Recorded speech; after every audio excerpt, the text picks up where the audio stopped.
Hujambo mtazamaji na karibu kwa awamu ya pili ya Mtazamo. Kumbuka kwamba awamu ya pili ni ya chungu cha mdahalo. Chungu cha mdahalo kina mgeni siku ya leo na mgeni wetu ni Adan Mulata. Hujambo na karibu. Asante sana Alan. Hujambo mtazamaji. Mtaniruhusu niongee na lugha ya Kizungu. Uhuru ni wako. Asante sana. Karibu. Viewers, good evening again. I am Lieutenant General Retired Adan Mulata. I retired about 2.5 years ago from the Kenya Defense Forces after working for 43 years in different capacities.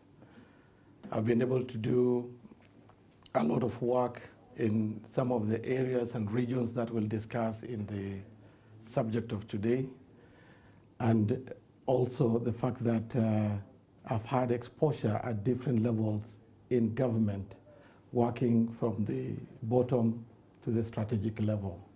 I've also had the chance of working in multinational setting, working with the UN, and some of the countries we'll mention in our discussions. I'll have had the pleasure of actually being there and doing one or two things. As a citizen of Kenya, I was born in Marsabit, northern Kenya. Yes. So when I talk about some of the issues of this topic, about governance, about leadership, about security or insecurity, I talk from the heart because I've experienced this firsthand. Having retired from the military, I ran an outfit called the Prospect Peace Institute Africa. Is a think tank, a consultancy that looks at the various challenges facing the continent of Africa, and we pursue a path to seek solutions that can serve and work for the African setting. That is me, and thank you for inviting me for this particular discussion on leadership and governance, a very, very important area of discussion. I look forward to the deliberation. Thank you. Thank you, and you're most welcome. Asante. Naam, Generali. Mwanzo tu kabisa ukiwa mdogo ulidhania kwamba siku moja ungejipata katika nafasi ya kuhudumia taifa katika haya masuala ya ulinzi? Very, very interesting. You can visualize this time, I was born about 1961, so 1960s, 1970s Kenya. No. There was a lot going on in the remote northern Kenya, including the Shifta War, 1963, 1967. We had so many challenges in our childhood, including the very famous drought of 1972. Sure. So I knew I was going to go on with life, but I was not sure I'll end up to such a strategic position. Sure. But we thank God for all this journey, from that village boy in a kind of humble setting in the village in Marsabit town, Yes. growing up the ladder to a 3-star general, which is just short of the top Sure. of the 4-star. So we thank God for this journey, but of course it is as a result of God holding my hand, one, Sure. 2, commitment and hard work. Yeah. And it also shows that if you believe in yourself, you work hard, then with God's blessing, you will definitely get to the top or anywhere you aspire to be. Thank you. Sure.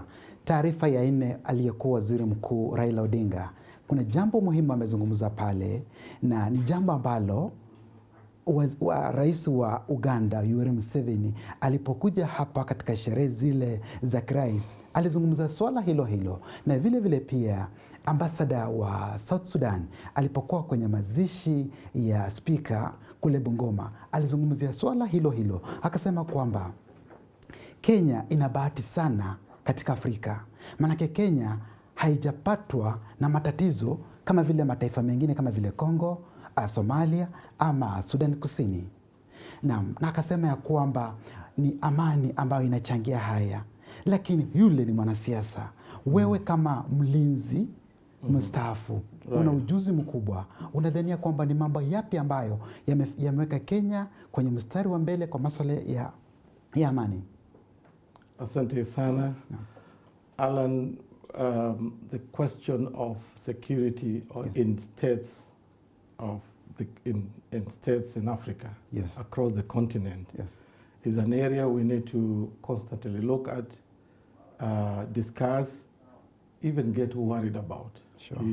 I know you used example of DRC and South Sudan, Yes, yes, but look at Africa, all the way from the east, the Horn here, yes, through Sudan, South Sudan, yes, and move all the way to the Sahel and West Africa. yes, You will find that almost every country you go across, there's a form of tension, a form of conflict, a form of war, which is really hurting the people of this continent. yes, So I did recently a podcast, yes, and this podcast I was looking at Africa using the analogy of the human body. yes, And I said if North Africa was the head and Libya being the epicenter of the conflict in North Africa, yes, and assuming that Sahel and West Africa was the right shoulder, no, East Africa, Sudan was the left shoulder, sure, the Congo and Central Africa was the, yeah, and Southern Africa being the limb. So I concluded in that discussion that things are not well for Africa. Sure. There's so much problems of insecurity in all dimensions. And concluded that Africa, if we were to look at it as a human being, yes, is sick, is admitted in the high dependency unit, and is transitioning to the intensive care unit. yes, So we must discuss and we must do something about this. sure, And where there is insecurity, of course, you find there's a lot of problem. If you Yes. look at DRC Congo and the country you mentioned, South Sudan, no, they are actually bottom in terms of, for example, the poverty index. If you look at the global, yes, they are within the 5, it's either the bottom, if not the bottom, it's within the 5 bottom sure, because of the issue of insecurity. And you realize those countries also are extremely resource rich. sure, So there's this question of Somalia, the countries that are at war. All this we have discussed Mm.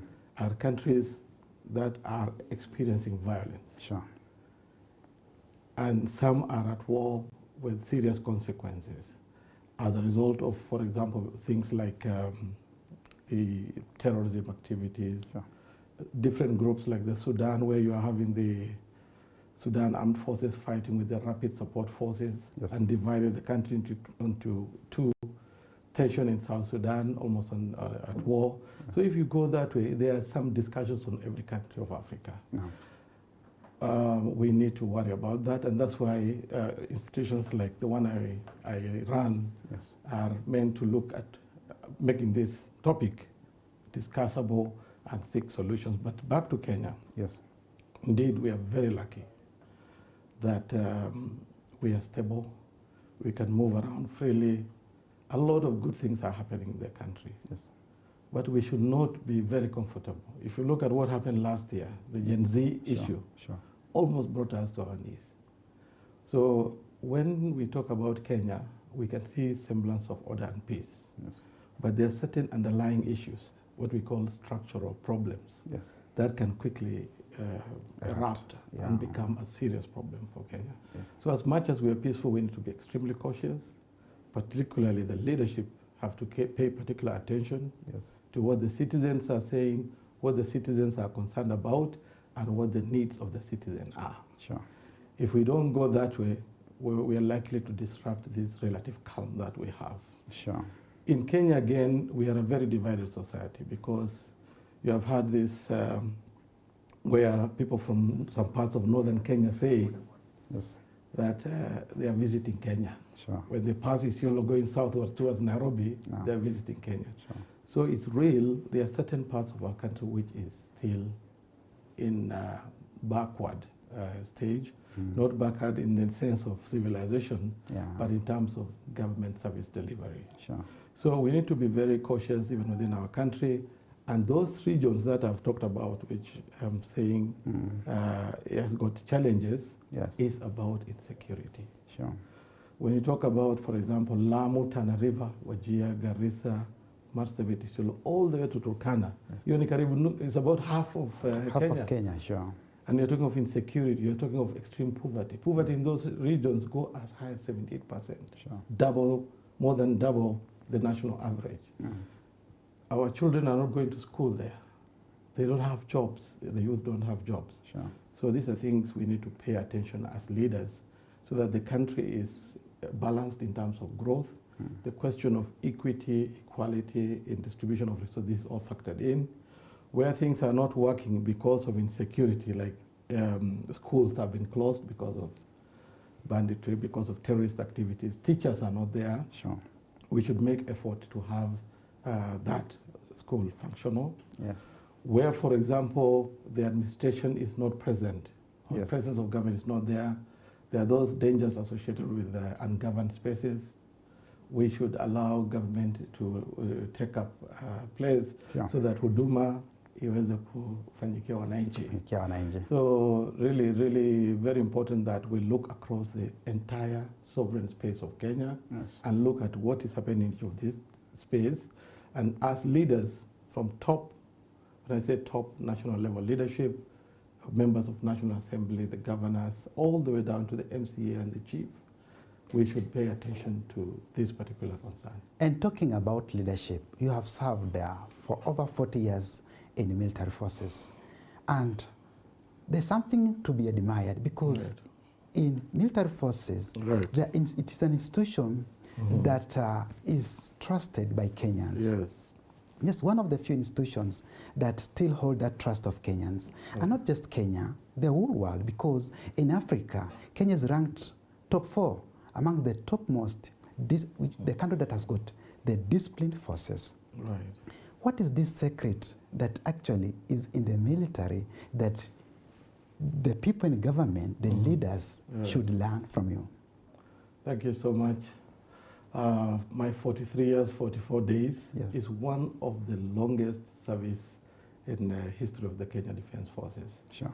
Most people retire 40 years of service and below. Yes. So I take pride in my 43 years and 44 days. Congratulations. Very successful, witnessed a lot of transformation of the country. Sure. I was there during the 82 coup. You'll find a story about it somewhere. We'll not discuss it here. But I can tell you for sure that, yes, it's very fulfilling and it's a very good example to emulate, like you correctly said. Sure. Things work there. Things are orderly. Yes. And this is because of the kind of training that we get from inception. Yes. The kind of, in terms of, professionalism. Yes. Is inculcated in you. Yes. In terms of values, what are the military values? What are the military traditions? Yes. What does that mean for you as an officer, as a leader? Sure. So those values, those virtues, things like discipline, things like respect, we live by that. We trust.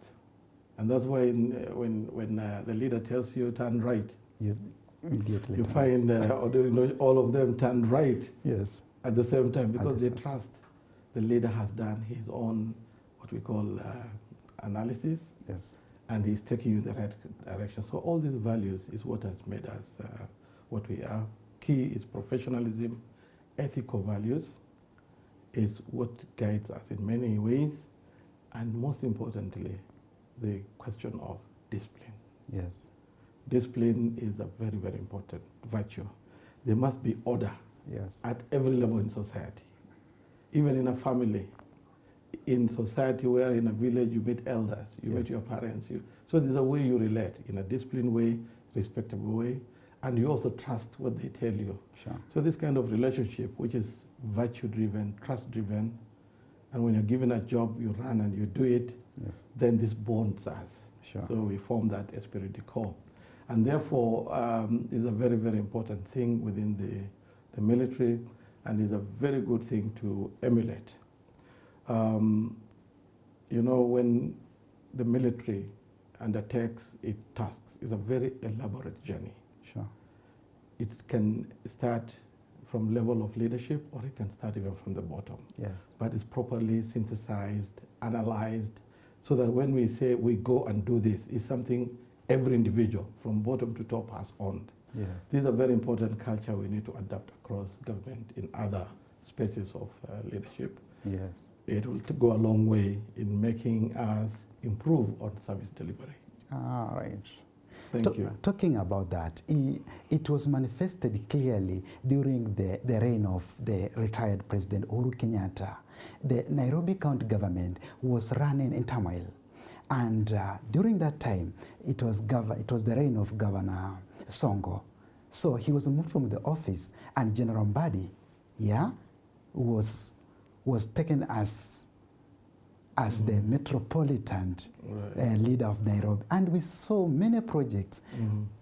The city became clean, very clean. Unlike right now, when the city is not clean, to be honest. And we have got more challenges. And then we had some projects like Uhuru Gardens, the stadium. There are so many things. Ulinzi Stadium, isn't it? Yes. That came out. And then this brings to the question that I want to ask you. There was this proposal the Right Honorable former Prime Minister Raila Odinga raised. He said that military officers, they take more time in the military camps. And with these skills, knowledge, and discipline you have, if you are taken out to help the nation that is suffering from lack of leadership, don't you think that's a good initiative?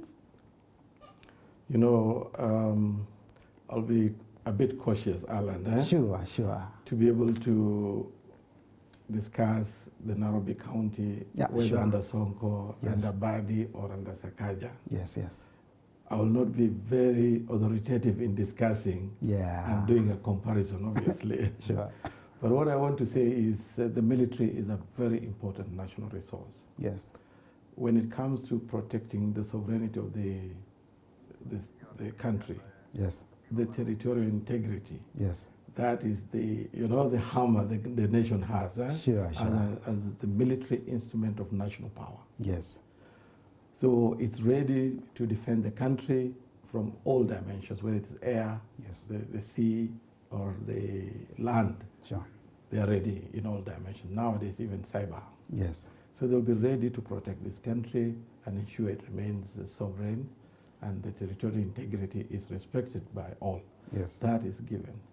Military also has a role, a secondary role, where it can support civil authority. Sure. Civil authority are government, existing government, administrative and governance structure. Sure. So the military can support this particular arm in terms of government service delivery as and when called upon, or when there is some form of national emergency.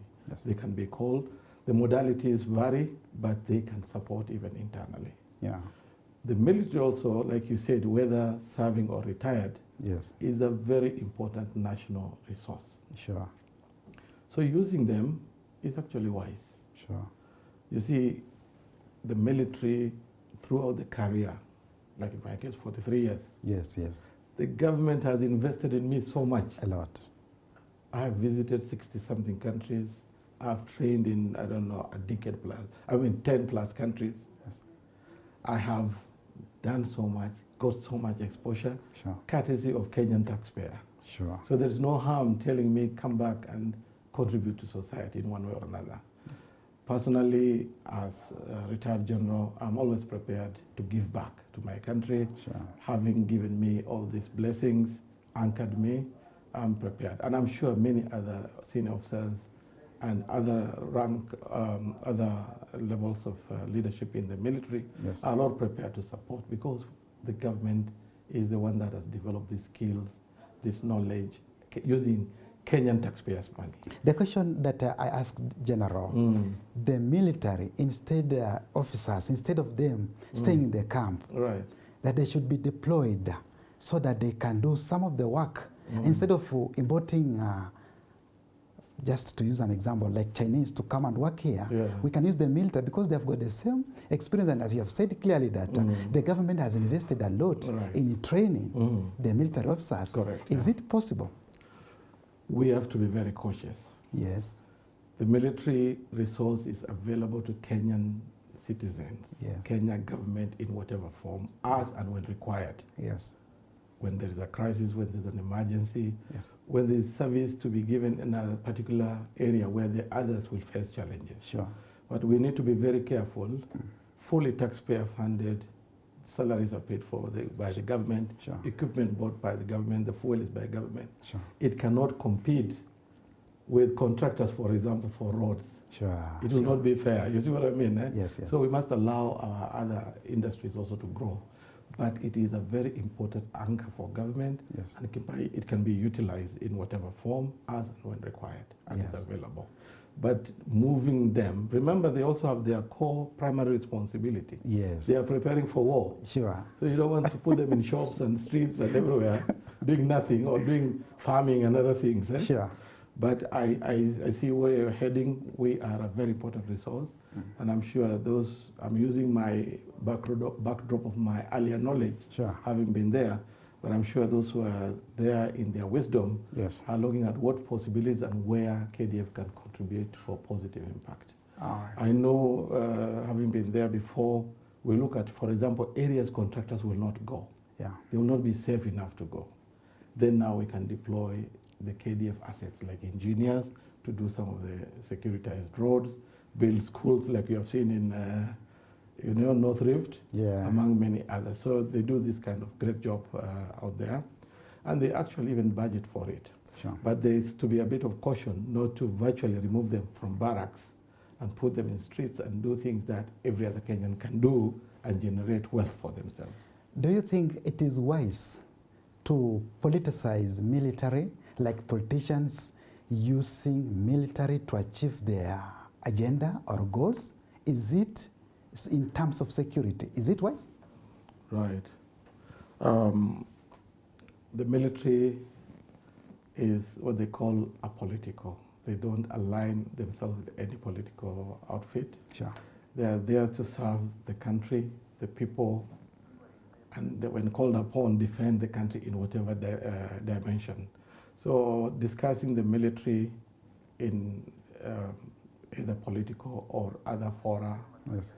alluding certain things Yes. that are common talk about the military Yes. is not right. It's not right. Huh? Remember, there's the hammer you will pull on Sure. when things go wrong. Sure. Their dignity, their respect, their honor, Yeah. it must remain, solid, highly guarded Yes. by all citizens, Yes. with a view to ensuring that when we call upon them, it is respected, it is heard, and it does what it is meant to do without any fear or favor. Now, as a journalist, there's something that I've been constantly observing Right. in two organs. One in the religion or religious line, like in this case, the religious people, Right. yes, and the military forces. There is this obedience Yeah. that is very strict, Mm. that is strictly obeyed to Right. the seniors, yeah? Right. And the same obedience, together with the oath of office, there is a way it guides the conscience of that particular person. Alright. Can be religious or a military force. Now, how does it really guide the conscience? Because outside here, in terms of politics, it looks like the conscience of our leaders, it's no longer there. It's dead. Right, yeah. So I would like to shed some light so that people can learn Right. from now in your organ of military. Yes. Right. Now, the military, like I said, is Yes. very disciplined, very professional. Sure. There's a lot of respect for authority, Sure. but respect is both ways. You find even the leader himself will have to respect even the subordinates. And you earn respect through your actions as a leader. They will trust you. They will see you as an example or as a model based on what you do, what you say, and how you uphold those ones. Yeah. So the oath is very, very instrumental Yes. because it lays the ethical foundation for Yep. you to do what you are mandated to do. Sure. We must learn to live to the expectations of the oath that we take in whatever profession we are. Sure. Whether you are a teacher, a medical doctor, a public servant, wherever you are deployed to serve the people of our citizens, Yeah. like in our country, Kenya, then you must be prepared to live by your oath that guides the kind of ethical, and it also outlines the kind of responsibilities that you take on behalf of the citizens themselves. So I want to urge those who have not yet written down or don't live by that oath or don't have any ethical values, the sooner we get them and work with them and live by them, the better. Yes. Our conscience should guide what we do, and that's why you see now religion, like you rightfully said, and the military are in a different space. These are things that we want across all areas of government and at all levels, from top all the way down to the village chief and, the chief and the sub-chief, the clerk at the bottom there, to be able to live those values so that we can serve our country better and we can develop our country in many ways. There is this question. Right. I understand you are an alumni of Tangaza University. Correct. Yeah. Now, the religious institutions, what are their role exactly in the formation of good leadership and governance? Right. Yes. This is very, very interesting. Yes. I've been to many learning institutions across the world. Yes. Trained in some of them even universities in Kenya or outside. Yes. But I see a lot of value in the church-led or religious-led universities like Tangaza, the Catholic, and many others. Yes. Similar to also in the military. The military colleges have also certain unique attributes and values it's anchored on and shapes. Yes. So I love I loved and I love even up to today my time at Tangaza.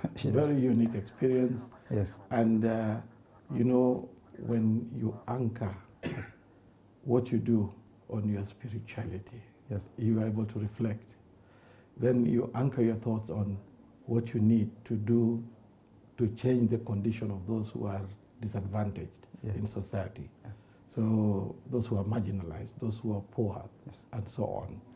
And here, Tangaza, which is a religious organization, teaches you social transformation. The approaches to make that change in a very positive manner, taking the consideration of that particular disadvantaged group of people into consideration is very unique. And then you are required to use the teachings of the church, like Catholic social teaching, the principles of Catholic social teaching, and many other things. So we'll use the pastoral cycle, we'll use the Freirean model, Bishop Paolo Freire, you have heard of him, Freirean model, and many other things to see what works in such a particular. And this is something I found it to be very valuable in even everything I do. It raises certain kind of consciousness in you. It's the only university, Tangaza, where I found that your chapter 5 in your MA thesis, master's thesis, is called Theological Reflection. It's the only university I've seen that. The whole world. In the world, yes. I've been to UK, everywhere. The only place where you do your study, you do your research. And before you now submit your findings and other things. You bounce what you have found out on what they call theological reflection. What does your culture say about this problem? What does your religion say? Then you do your analysis in chapter 5 on that reflection. Does the religion, your culture, have answers to this problem? And I really enjoyed that particular bit because you realize the religion, the culture that has answers to all this. The way we used to live, it has all these answers. So it's a very unique and very special way. I'm so happy to have had a chance of training at Tangaza. The idea of reflecting on those who are disadvantaged is a very unique thing. Most universities will not do. And therefore, I want to encourage all leaders to look at how Tangaza teaches transformation, learn that transformation, so that those people who are still in those disadvantaged places, yet the area has huge potential. The people has potential, but all this is being wasted. So we need to really pull this up so that we make sure that Kenya is growing in a balanced way. Sure, General. Yes. We've just come to the end of our program. Right. Maybe just using that camera, just your last take Right. to the audience regarding leadership and governance. Thank you so much, Alan.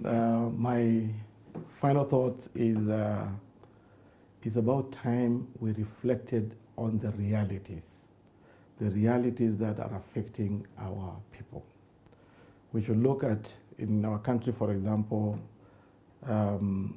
we have close to now 55 million people. We want to know where these 55 million are, what their conditions are, and therefore it's important that we contribute to ensure that their safety and security is guaranteed. So we need, as leaders, to pay particular attention to those things that the citizens are in need of. So we need to ensure that we encourage the citizens to voice. Remember, we have to serve. As leaders, we have to serve. So that's some form of servant leadership. You have to ensure that you are there to look at their needs and serve and provide service. And as a servant leader, ensure what you have said is done for the citizen.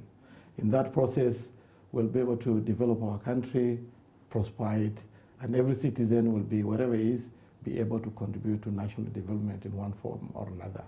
Thank you so much, Alan, and thank you so much, viewer. Thank you and you are most welcome. Mpenzi mtazamaji, tumefikia tamati mwa taarifa zetu za habari. Mwenzangu wa lugha ya ishara amekuwa Samuel Wainaina na mgeni wangu wa siku amekuwa Jenerali mstaafu Adan Mulata. Jina langu ni Alan Andiva na uwe na usiku mwema.